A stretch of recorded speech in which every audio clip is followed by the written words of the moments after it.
Olá a todos, sejam bem-vindos ao Quinto CIT, nosso Congresso Internacional de Tecnologia na Educação. É uma grande satisfação recebê-los neste ambiente virtual para um dia de aprendizagem e troca de conhecimento. Este ano, o nosso congresso explora o tema Educação Tech, Equilíbrio, Emoção e Futuro, nos convidando a refletir sobre como a tecnologia e a sensibilidade humana podem e devem caminhar juntas, especialmente em plataformas como esta, que nos conectam diferentes lugares. Teremos a honra de discutir um tema de profunda relevância, que une o equilíbrio emocional e o futuro das relações humanas. A palestra Adoção e Destituição do Poder Familiar. Para conduzir essa discussão, a nossa, tenho o grande prazer de apresentar um profissional de vasta experiência acadêmica e prática. Nosso palestrante é psicólogo com mestrado e doutorado na Unesp de Assis, atua arduamente como professor de ensino superior aqui no Unisalesiano e na Unifrada, em Dracena, e além da sua brilhante carreira docente, é também psicólogo perito do Tribunal de Justiça de São Paulo, na comanda da Dracena. Convido agora o professor Dr. Kleber Consoni Alves para iniciar sua apresentação. Professor, a palavra está com você. Obrigado. Primeiro, eu gostaria de agradecer o convite, ao Unisalesiano para participar do CIT. É sempre uma honra. E depois cumprimentar a todos e a todas que nos assistem. Bom, indo mais diretamente ao tema central, embora a proposta está a adoção e destituição de poder familiar, na prática a coisa se dá ao contrário, destituição e aí possibilidade de adoção. Então, eu vou começar pela destituição. Na prática, quando a gente está na prática, no Tribunal de Justiça, obviamente a gente não trabalha sozinho, mas eu vou falar da perspectiva do profissional que trabalha no Tribunal de Justiça, o profissional psicólogo, obviamente, que é a minha atuação específica como perito naquela instituição. A gente inicia geralmente o contato com uma criança que em algum momento, criança ou adolescente, que em algum momento poderá ficar apta para a adoção. O passo inicial é o acolhimento, E o acolhimento acontece por motivos específicos, Geralmente negligência ou violência de qualquer ordem, Violência física, violência psicológica, violência sexual, infelizmente, a gente tem muitos casos de violência física e sexual contra crianças, e adolescentes. E esses fatores, geram a possibilidade de que a criança possa ser, por um período inicialmente, retirada do seu núcleo familiar, como forma de cessar a violência e a negligência. A intenção do acolhimento, na verdade, é que ele não ocorra. Então, assim, o acolhimento é a última das alternativas. Mas, por vezes, infelizmente, acaba sendo algo que se precisa lançar mão, Então, principalmente o Conselho Tutelar, está à frente dessa questão, mas os órgãos da rede socioassistencial do município, sempre estão atentos, é por onde normalmente chega as informações a respeito de violência e negligência contra crianças e adolescentes. Em geral, a escola é um local onde essas violências e negligências são percebidas. E a escola, por sua vez, cumprindo seu papel social, além de educar, que já é importantíssimo, ela zela pela proteção de crianças e adolescentes e acaba informando a rede socioassistencial, especificamente o conselho, que vai, num primeiro plano, se aproximar da família, através do CRAS, principalmente, e tentar medidas para que o acolhimento não ocorra.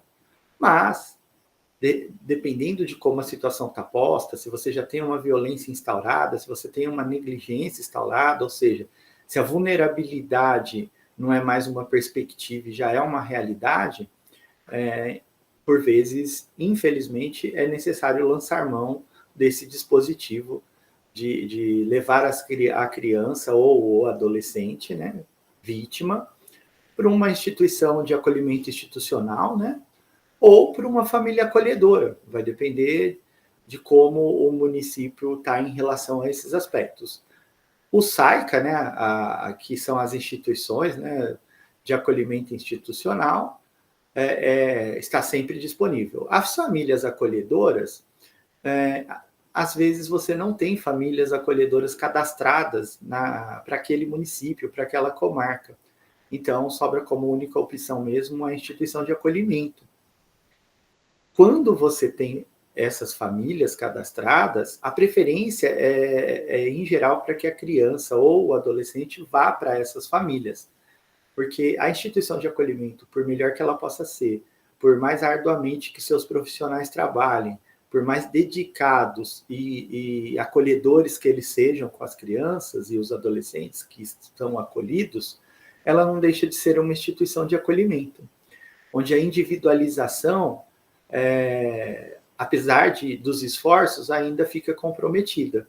E numa família acolhedora, a individualização de afetos, de cuidados, de atenção, ela está garantida, né? Só a título de exemplo, dentro de uma instituição de acolhimento, as referências de afeto da criança, embora você possa ter, e muitas vezes tem, pessoas com as quais elas se vinculam mais do que outras, essas pessoas têm turnos de trabalho, né? Elas saem, vão para sua casa, trabalham 6, 8 horas, dependendo lá, normalmente 8, obviamente, né? O que não ocorre numa família acolhedora, o que não ocorreria na família da criança, ou na família estendida, que esteja com essa criança, né? Então, por isso a preferência é sempre por uma família acolhedora e não pela instituição. Mas digamos que isso não seja possível, como eu disse, muitos municípios não têm famílias acolhedoras cadastradas. A criança, depois de uma avaliação bastante criteriosa, né, onde fica posta a impossibilidade de estar, de continuar no núcleo familiar, busca-se, antes de levar também para a instituição de acolhimento, a família extensa, né, avós, avós, tios, tias, ou seja, alguns dos parentes que talvez possam assumir essa responsabilidade, cessando todas essas possibilidades, aí sim, a criança termina, né, acolhida, né, acaba acolhida a uma instituição. Logo que acolhida a instituição, a equipe técnica do Poder Judiciário, né, vale dizer, principalmente assistentes sociais e psicólogos, e a gente centra no psicólogo aqui, são designados pelo juiz para atuar no caso, né, junto com a rede socioassistencial do município.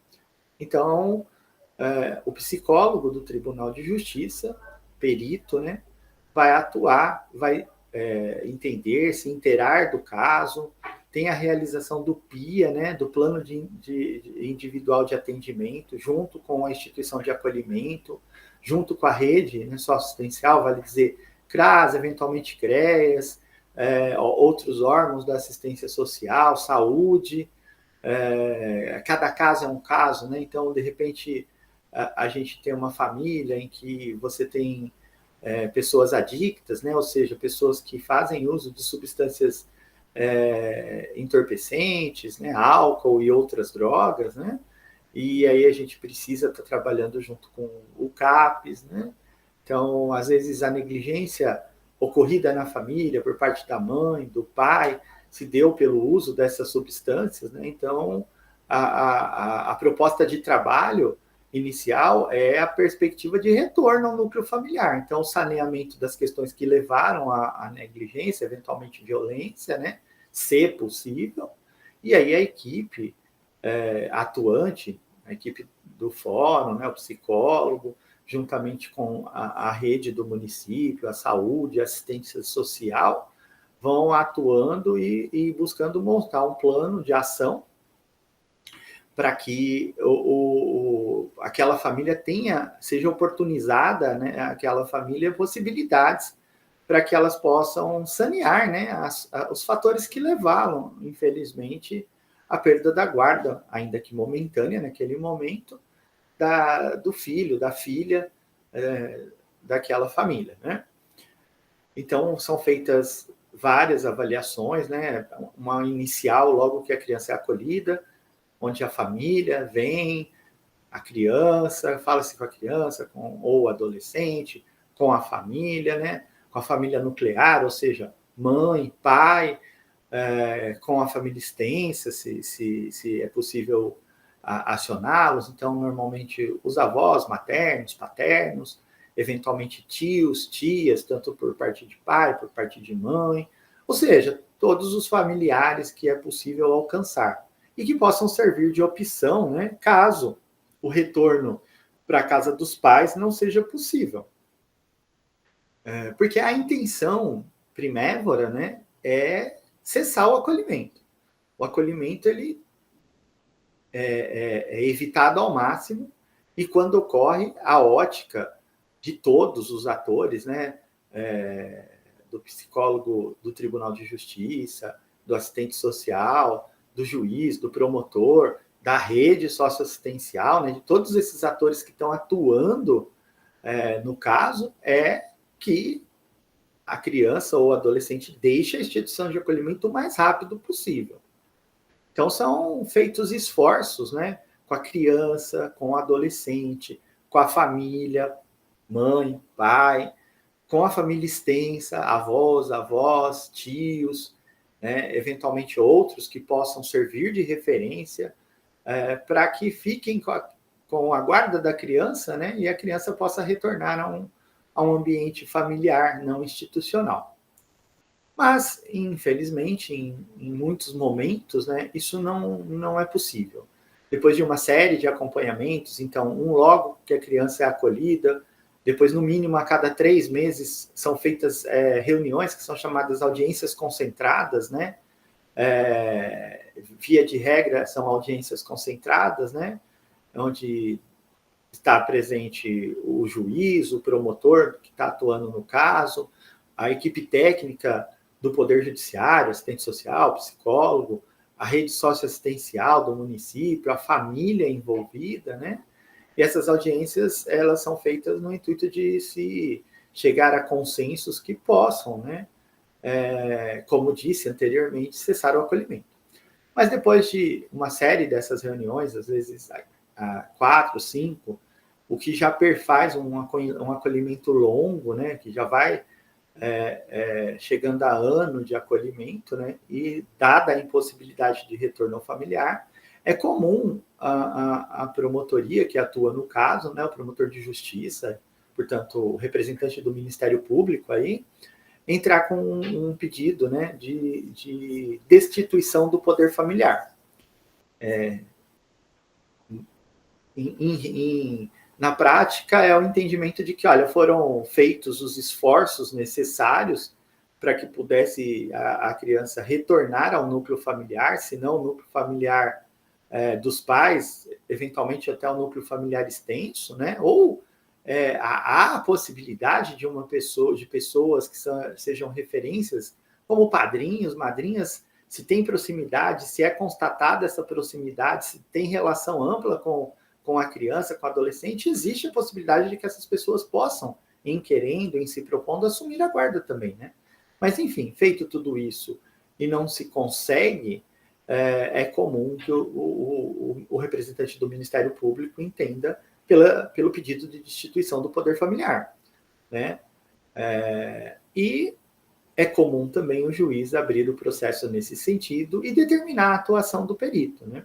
Normalmente, o psicólogo perito que vai atuar na destituição do poder familiar é aquele que estava atuando durante o acolhimento, porque já tem conhecimento do caso, né?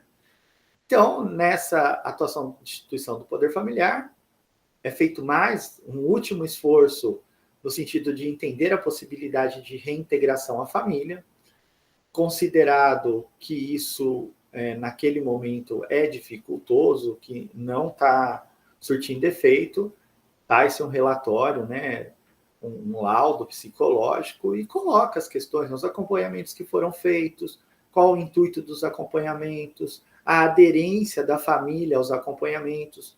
Por certo, adianto, né, que se a gente está falando em instituição de poder familiar, a aderência foi baixa ou inexistente.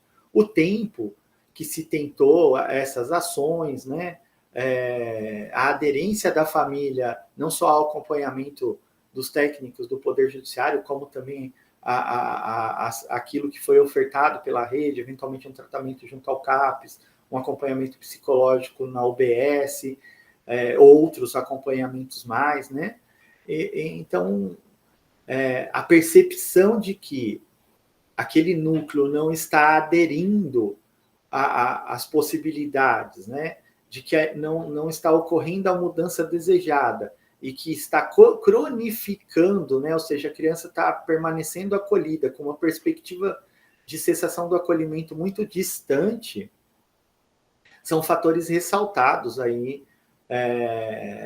no laudo psicológico. Subjetivamente, busca-se entender, né, os fatores que estão levando aquela família a não aderir, a não mudar o seu comportamento de uma maneira que se torne mais apropriado para a proteção e educação do filho, né, filha, que naquele momento está acolhido e já acolhido há algum tempo. Então, é lógico que em ciências humanas, na psicologia em específico, a gente evita fazer considerações taxativas do tipo, não vai mudar, né? A perspectiva de mudança sempre está no radar, né, das pessoas, né? As pessoas são dinâmicas, né? Agora, a consideração essencial é qual que é a possibilidade de que essa mudança ocorra e num curto período de tempo. Curto período de tempo, 6 meses, 1 ano, né? E já passado 1 ano ou mais de acolhimento, né?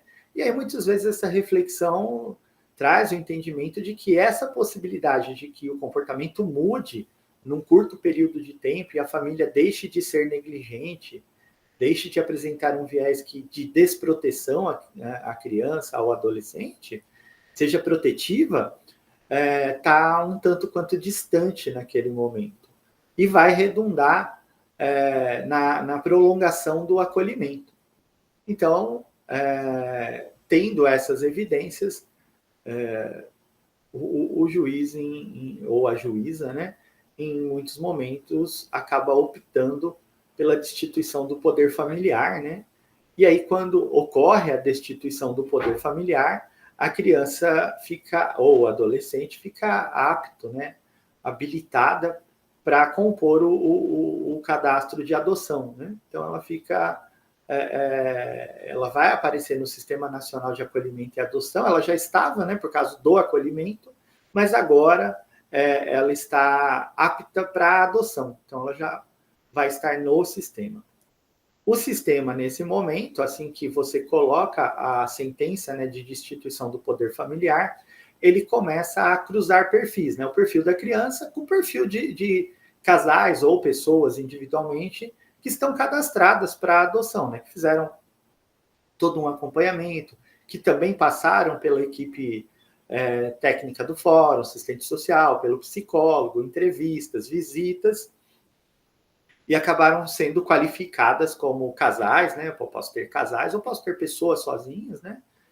Como, então, pretendentes à adoção. Estão lá no cadastro também do SNA, né? Do Sistema Nacional de Adoção e Acolhimento, como proponentes à adoção. E aí essas pessoas são chamadas, são instadas a falar o perfil, né, de criança, se menino, se menina, se não importa o sexo biológico da criança, preto, branco, pardo, ou se não importa a cor da pele, né? Características da criança. A gente, embora isso às vezes tenha uma conotação que parece uma mercadoria, né? Mas a gente que tem o contato direto com a pessoa, com o casal pretendente, a gente busca deixá-los bem à vontade, né? para determinar esse perfil. Porque, no primeiro momento, isso possa parecer um tanto quanto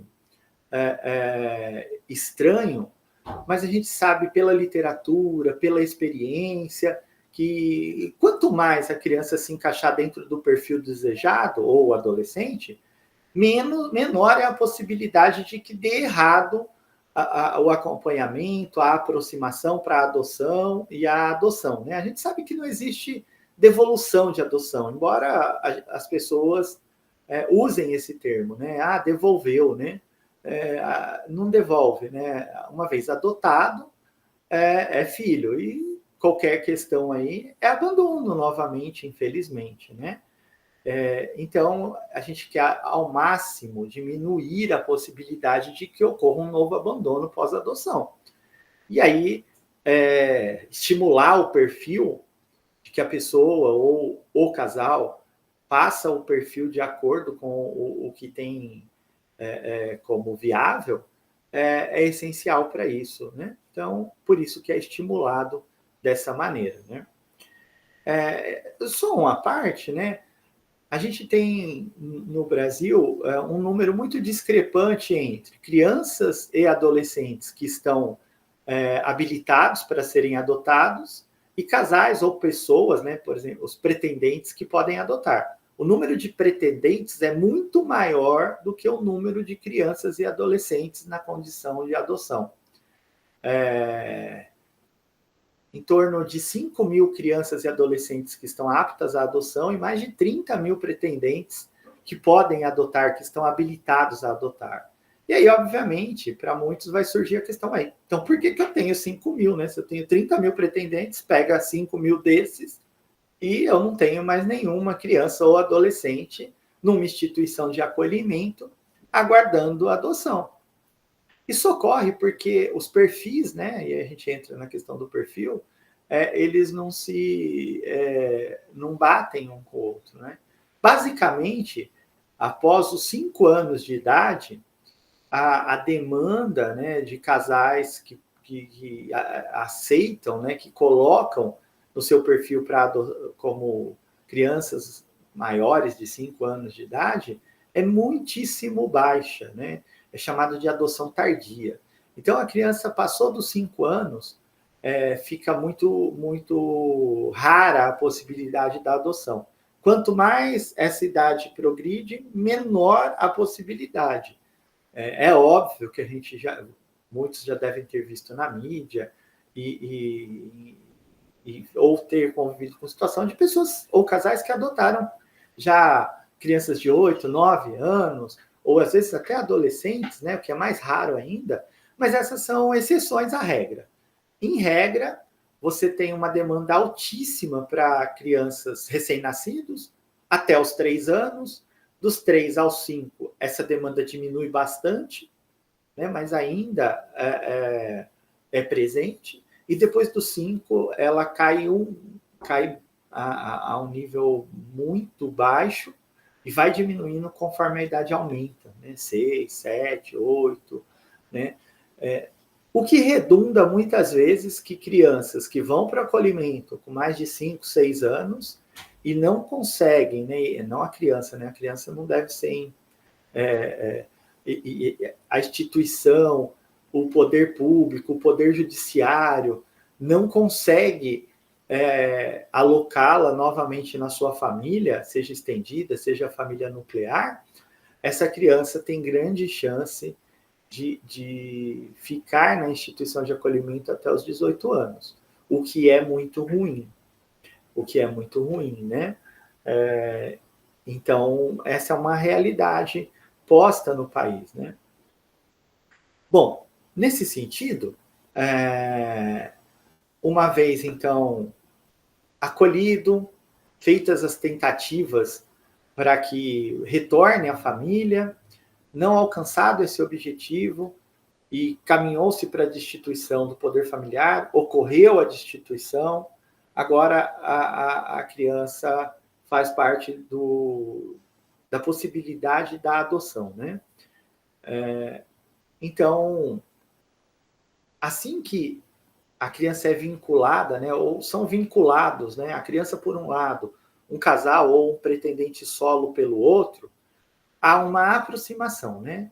Então, esse pretendente, seja um casal, seja uma pessoa solo, é chamado, é comunicado pela equipe, né? Pela equipe do fórum, onde está a criança, é sempre onde está a criança. Então, por exemplo, vamos dizer que o casal ele vive aqui é Lins, e o casal é de Dracena, né? Que é outro lugar que eu trabalho. Então, num primeiro momento, quando a criança vai para o sistema de acolhimento, é feita uma busca municipal, no município. Então, o município aqui de Lins. Então, a criança estava em Lins, ficou apta à adoção, vê pelos aqueles que estão em Lins, né, os que estão, os casais e as pessoas que estão aqui em Lins esperando na fila da adoção, e vê se o perfil encaixa. Se o perfil não encaixa, aí abre para o estadual, nacional, né? E aí vamos dizer que encaixe com um casal de fora. Dracena, por exemplo, como eu disse inicialmente. Esse casal é comunicado pela equipe, né? Pela equipe de Lins, onde está a criança, e vai estar em contato, vai ser posto em contato com a instituição de acolhimento onde a criança se encontra, ou com a família acolhedora, eventualmente. E se dará uma aproximação, né? Visitas, após algumas visitas. Se for muito distante isso, se pensado um plano, né? De que a pessoa ou o casal venham para o município, fique um tempo contínuo. Se não é tão distante, como entre Dracena e Lins, que dá em torno de 230 quilômetros, então ele vem no dia de visita, normalmente aos finais de semana, visita a criança 1, 2, 3 vezes, são apresentados, e aí a equipe da instituição vai olhar como essa relação começa a se estabelecer, se o vínculo começa a se formar, principalmente se percebe na criança o desejo de estar com aquelas pessoas. Obviamente, se o desejo das pessoas se confirma na prática, né, nos contatos iniciais, por óbvio, e aí essa aproximação redunda primeiro nas visitas na instituição de acolhimento e rapidamente progredindo para que aos finais de semana, por exemplo, a criança possa ser levada para casa desses pretendentes. Faz-se aí um ciclo, vai depender da equipe, da instituição, do juiz, principalmente, né? Dessas visitas, né? Tanto na instituição como levando para casa para passar o final de semana. E aí, então, constatado que se estabeleceu um vínculo afetivo inicial, que a criança se sente confortável, que o casal ou a pessoa pretendente se demonstra o mesmo intuito que tinha, né, na avaliação pregressa, estabelece-se a guarda provisória da criança para essa pessoa, para esse casal, e agora ela passa a morar com os pretendentes, né? Então, se for pessoa de outra cidade, como Dracena, a criança é levada para Dracena, né? Se a criança estava em Lins, ela é levada para Dracena, e a equipe do Fórum de Dracena passa a acompanhar o período de convivência. Quando a guarda é passada, a guarda da criança ou do adolescente é passado para os pretendentes, há um acompanhamento chamado período de convivência, que se dá inicialmente por 90, prorrogável por mais 90, normalmente então 180 dias, né? Um acompanhamento da equipe técnica do juízo, da rede socioassistencial também vai estar envolvida, né, do município, tentando entender como está se progredindo aquela relação, se ela continua tal como ela iniciou, né? É lógico que sempre a gente tem idas e vindas, as crianças, né? Num primeiro momento você tem uma condição mais de enamoramento, uma proximidade, mas depois pode entrar numa fase de testes, onde o comportamento da criança, do adolescente, se torna um pouco mais difícil, e aí é importante ver como a família ou o pretendente está lidando com essas questões, né? Então, nesses 180 dias, são esses os aspectos que são avaliados mais detidamente, né? E em transcorrendo tudo dentro do esperado, veja, o esperado períodos de uma convivência, principalmente no momento inicial, bastante harmoniosa. Logo na sequência, não é incomum haver algumas desarmonias, né? Porque a criança, às vezes, a criança ou mesmo o adolescente, através dos seus comportamentos, começa a testar a família. Resumindo rapidamente, num sentido mais de como assim, bom, será que vocês estão dispostos, né, a me amarem ou me amam, mesmo quando eu não sou, me comporto mal, né? Isso não é verbalizado dessa maneira, não há uma consciência explícita como a que eu coloquei. Mas, em regra, quando a gente estuda esses comportamentos, a gente está percebendo isso, né? Até porque essa criança já passou por uma experiência de abandono. Então, confiar nos adultos já não é uma questão tão fácil, né? Porque aqueles adultos que toda a sociedade diz, ó, essas são as pessoas que te protegem, né? A família, no caso, né? A mãe, o pai, não biológicos aí, nesse caso, no primeiro momento, não protegeram, né? Não protegeram, eventualmente a agrediram, no mínimo negligenciaram, que é muito grave. Ela foi para uma instituição de acolhimento. Então, quer dizer, os adultos que a gente disse para essa criança, ou que ela ouve, ou que ela vê socialmente que deveriam protegê-la, não a protegeu. E isso redundou num sofrimento grande. Então, confiar em novos adultos para colocar nessa condição de proteção é agora um pouco mais difícil. Então, apesar de num primeiro momento, porque a instituição de acolhimento, por melhor que ela possa ser, é muito diferente de uma casa, de uma família, né? A criança, então, a maioria, pelo menos, né, quer ir para junto dessa família. Então, esse inicial é a satisfação de um desejo, né, de ser amado novamente, de ser acolhido no núcleo familiar. Mas, dadas as questões, né, a criança está autorizada, né, o adolescente, a desconfiar também desse afeto, né? Porque já foi de uma forma bastante difícil, né? Traída, digamos assim, em um outro momento, né? Ou seja, aquelas pessoas nas quais ela confiava ou as que deveriam proteger não conseguiram, né? Então, isso tem uma relação com o período de adaptação. Mas vale dizer que é plenamente superável e que a imensa maioria das famílias tem recursos psicológicos para superar isso, dando bom encaminhamento a essas demandas da criança, a esses comportamentos, às vezes, difíceis, né? E para mostrar para a criança que, olha, em nós pode confiar, nós estamos aqui, nós queremos estar com você sob qualquer aspecto, né? Você é a pessoa que amamos, né? E pode confiar na gente.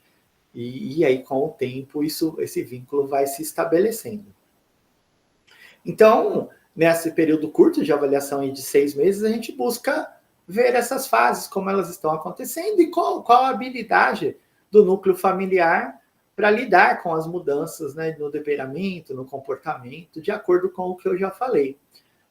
E auxiliar também, né, para que, trabalhando junto, eventualmente trazendo perspectivas, né, encaminhando, quando necessário, para o apoio de outros profissionais, para que o período de convivência transcorra da melhor maneira possível e possa redundar na confirmação da adoção ao final, né? Que esse é o intuito. Então, basicamente, né, essas são as questões, né, que perpassam a destituição e o acolhimento, né?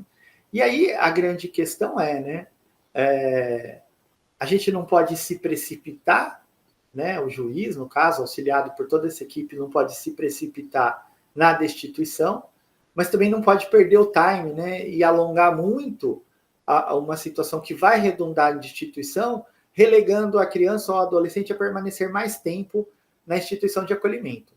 E se a gente pegar situações limites, por exemplo, uma criança que é acolhida aos 4 anos, se isso demorar muito, ela passa dos 5, né? Ela chega aos 6 anos o que vai fazer com que a possibilidade de adoção diminua bastante. Então, é lógico que essa perspectiva não pode servir para que a gente atropele aquilo que deve ser feito, os cuidados que devem ser tomados durante um acolhimento, onde a perspectiva inicial é o retorno para a família e não a destituição.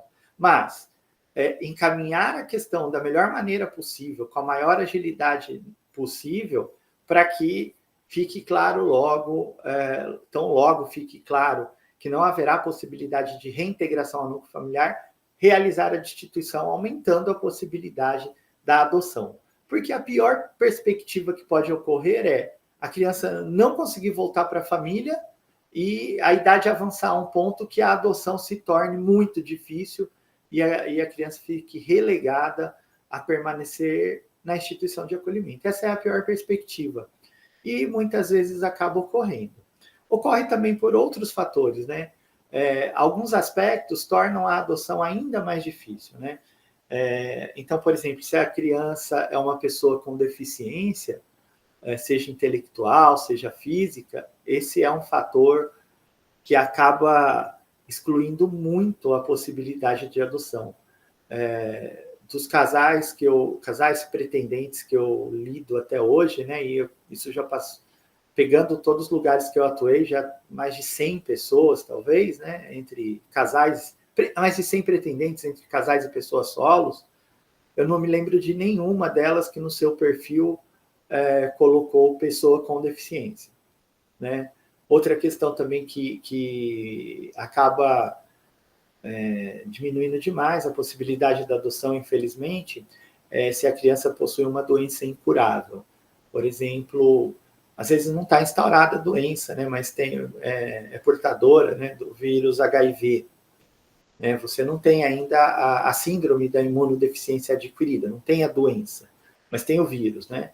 E também as pessoas costumam excluir, né, lá quando relatam o perfil, costumam excluir a questão de pessoas, né, crianças, adolescentes, que possuam doença incurável. Tá? Então, esses são fatores também que precisam ser levados em conta. Tá? Então, são essas as nuances da adoção no Brasil. Né? De 0 a 3 anos, desde que não seja pessoa com deficiência, né? É muito difícil falar isso, né? Mas eu estou aqui para apresentar essa realidade, né? Desde que não seja pessoa com deficiência, desde que não possua uma doença incurável, de 0 a 3 anos será adotado rapidamente, não ficará na instituição de acolhimento, desde que apta para adoção, né? Já foi feita a destituição do poder familiar. De 3 a 5 anos, a possibilidade de adoção também é grande. Diminui o número de pessoas, mas ainda tem mais pretendentes do que crianças aptas de 3 a 5 anos no cadastro. Então, uma criança de 3 a 5 anos que entre no cadastro, assim que tiver apta para adoção, né, vai ser adotada. Passou dos 5 anos, essa situação começa a se dificultar, né? Começa a se dificultar. 6, 7, 8, ainda existe uma possibilidade, principalmente quando a gente expande para nível não só local, para nível nacional, né? Mas conforme a cidade aumenta, a chance vai chegando perto de 0, infelizmente. Mas, por óbvio, a gente já viu de casais ou pretendentes que adotaram crianças de mais idade, né? E até adolescentes. Então, basicamente, era isso que eu queria dizer a respeito de destituição e adoção, esse aspecto bastante técnico-prático, né, de como se dá esse binômio aí, adoção e destituição do poder familiar. Eu agradeço, né, a todos e a todas. Professor, que incrível, eu amei o tema. Agradecemos imensamente pela sua palestra tão esclarecedora e necessária. Existem muitas pessoas que gostariam de fazer adoção, mas não têm todo esse conhecimento que o senhor nos trouxe, então foi uma abordagem riquíssima. Mas agora iremos para a parte de algumas perguntas que foram elencadas para o senhor, ok? Ok. Vamos lá. A primeira pergunta que colocaram foi referente à destituição do poder familiar. É um processo de luto e de rupturas profundas. Na sua visão, qual é o papel mais crucial do psicólogo no acompanhamento da família biológica durante esse processo, visando não apenas o cumprimento da lei, mas também a saúde mental e a possibilidade de ressignificação para esses pais? Então, a destituição do poder familiar é extremamente delicada, realmente. E o psicólogo tem o compromisso de estar entendendo, do ponto de vista subjetivo, né, a necessidade disso, né? E não é simples estabelecer essa questão, né? Porque recorrentemente, por mais que a família possa ser negligente, eventualmente até uma família que é violenta em relação à criança, ao adolescente, há uma recorrência de que, mesmo com vínculos que acabam sendo prejudiciais para crianças e adolescentes, que são pautados pela violência, pela negligência, a criança ainda, ou o adolescente, se ressente muito do distanciamento, em virtude do acolhimento. E o processo de destituição não é fácil, mesmo nesses casos, né? Racionalmente, a gente talvez tende a entender, bom, se a criança está sendo maltratada, ela é negligenciada, ela sofre violência, a destituição do poder familiar deve se dar de uma maneira um pouco mais fácil, né? Porque esse distanciamento é quase que natural. É óbvio que a violência, a negligência, principalmente a violência, né, causa um estranhamento, um distanciamento, mas na prática, né, esse vínculo com a família biológica, a cultura da ideia da filiação biológica que está na nossa sociedade, acaba tornando esse processo, né, extremamente difícil. E é um luto que deve ser feito, né, junto com essa criança, às vezes crianças muito pequenas, né, no dia a dia, dentro da instituição de acolhimento, a criança sendo assistida diretamente por profissionais qualificados, especialmente psicólogos, dentro da instituição, né, para ter como ela está vivendo o dia a dia e um atendimento ou na UBS ou eventualmente em outro lugar que seja, né, para estar trabalhando essa questão com a criança, né, para que esse luto possa ser feito da melhor maneira possível e a criança possa se abrir à possibilidade de adotar, né, a criança também adotar uma nova família, né. Quando isso é bem conduzido, a tendência é que ocorra. Não sem sobressaltos, né? Sempre vai haver dificuldades, sem recaídas, né? Da criança muitas vezes lembrar, principalmente se eu tenho uma criança de 2, 3 aninhos, ou um pouco mais ainda, lembrar, né, das vivências, as positivas, né, no seu núcleo familiar. Porque embora tenha havido muitas vivências negativas, nesse momento também aquelas que foram positivas tendem a vir à tona, né? E isso torna esse processo extremamente difícil. Então, a destituição do poder familiar é algo muito, muito delicado. E ter essa sensibilidade de quando é necessário, né, não é fácil. Nem para o profissional da psicologia, nem para o profissional do serviço social, né? E principalmente para o juiz que vai tomar, ou a juíza que vai tomar essa decisão. Então, de fato, esse é um dos momentos mais delicados desse percurso. Obrigada pela sua fala, professor. Tenho mais uma pergunta para o senhor. Considerando a sua valiosa experiência como psicólogo perito do Tribunal de Justiça, quais foram os maiores desafios que o senhor observa na prática para equilibrar os ritos e os prazos, né, do processo legal da destituição com o tempo do psicólogo e as necessidades emocionais da criança que aguarda por uma família? Essa dificuldade da atuação e o tempo, os prazos dos processos e os prazos da psicologia, né? Muitas vezes existem alguns desencontros aí, né?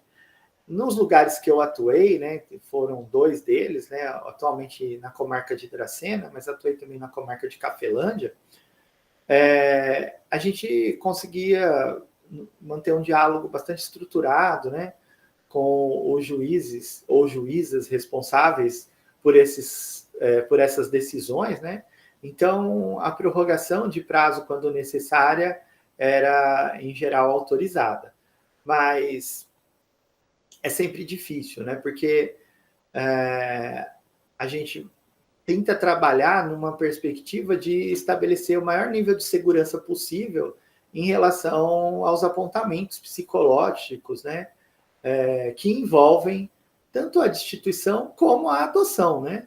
A adoção também é um período, a aproximação do casal, do pretendente em relação à criança, depois o período de convivência, quando a criança vai ficar sob a guarda desse casal ou desse pretendente, e há um acompanhamento nosso, né? E aí a gente tem que estar percebendo como que os desejos estão circulando, isso 90, 180 dias, né? Sempre apresenta muitas dificuldades, né? Mas a gente vai buscando articular os procedimentos técnicos, a proximidade, né, com esse núcleo que se forma no caso da adoção, para estar tentando, da melhor forma possível, instrumentalizar sobre o aspecto subjetivo psicológico, né, o processo para que o juiz, a juíza, possa tomar uma decisão tendo em vista não só o aspecto técnico do direito. Perfeito, professor. Muito obrigada por responder essas 2 perguntas. E devido ao nosso tempo, nós iremos encaminhando para o encerramento. Então, eu reitero nossos mais sinceros agradecimentos, professor Dr. Kleber, e por compartilhar esse valioso conhecimento com todos e o seu tempo para isso. Então, agradeço imensamente a presença e a participação de cada um de vocês que se conectaram. Desejo um excelente congresso para vocês. Então, essa sessão está oficialmente encerrada. Obrigada mais uma vez, professor. Obrigado, agradeço o convite e tchau a todos e a todas. Tchau, tchau.